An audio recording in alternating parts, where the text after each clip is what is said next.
నమస్కారం అండి, నా పేరు సయ్యద్ అయ్యా. నమస్కారం అండి, నా పేరు సయ్యద్ రహీం పాషా, జయశంకర్ జిల్లా భూపాల్పల్లి నివాసి. నా నంబర్ 8179993217. ఇవాళ ఏ ఊరమ్మా ఇది? మైపల్లె. ఎవరు వెళ్ళిది?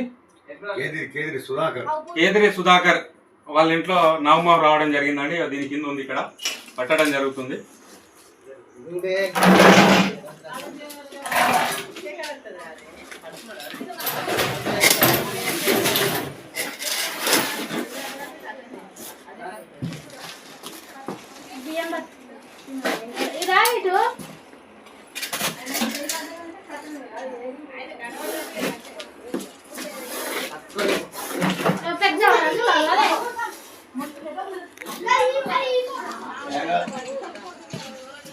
మా అంటే నాగం కాదు అది.